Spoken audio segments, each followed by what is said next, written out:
এই সাংবাদিক সম্মেলনের মুখ্য উদ্দেশ্য আমার বরিষ্ঠ নেতৃমণ্ডলী আপনার কহিলে आपण मैंने समस्ते जानी दरदाम वृद्धि कथा जे गोटे गृहिणी तार स्वामीर आय से घर चलाए एवं घर चलैवाई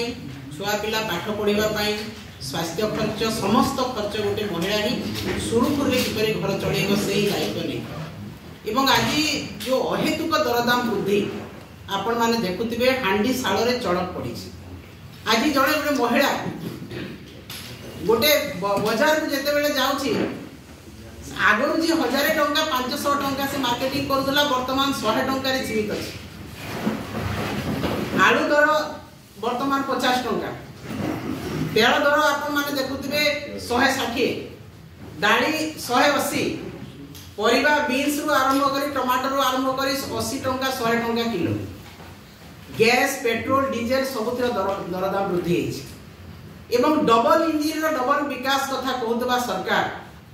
डबल विकास नारा देकी सरकार को आसीथिबा बीजेपी भारतीय जनता पार्टी सरकार आज संपूर्ण भाव में दरदाम नियंत्रण एवं मुद्रास्फीति हार कमेबार विफल होती अर्थनीति सुपरिचालन विफल होती जो दिन बीजेपी सरकार 2014 मसीह केन्द्र में आसिले से दिन दरदाम क्रमागत भाव में बढ़ी एवं वर्तमान ओडिशा रे भारतीय जनता पार्टी शासन में जिते डबल इंजिन होती संपूर्ण भाव में विफल होती मुद्रास्फीति तथा दरदाम वृद्धि बहुत आग को बढ़ी चली आपण मैंने देखुवे जे ओडिशा रे जो दरदाम वृद्धि होता केवल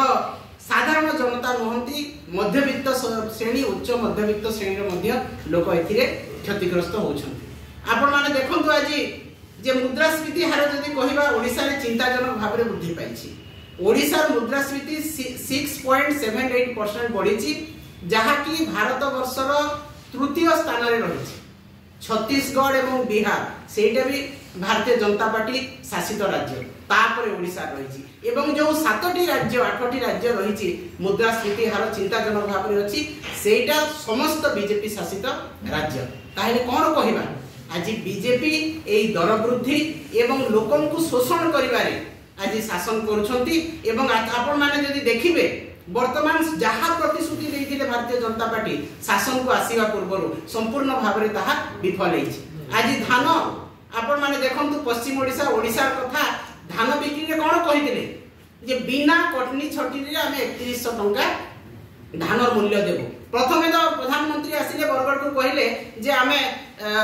एमएसपी देबो किंतु एमएसपी मात्र 2300 टंका हैला एवं 3100 टंका जो है 800 टंका आम बोनस बा इनपुट सब्सिडी देबो किंतु आपण माने जानतु मार्केट को वर्तमान टोकन मध्य संपूर्ण भाव में आसीने अधा टोकन आसीने चासी भाई मानकर मु भी जने चासी मु 500 क्विंटल धान बिके वर्तमान पर्यंत मो टोकन फेब्रुआरी मास रे अछि मु केबे धान बिकिबी पुणी केबे पल्हा पकेबी तो मो भलिया चासी हजार हजार लक्ष लक्ष चासींकर टोकन ए पर्यंत आसीने जहार टोकन आसीची से माने गोटे एनालाइजर मशीन लगेई छंती जो थिरे कि समस्त धान एफएक्यू मानर हो नाही नॉन एफएक्यू बाहरची फलत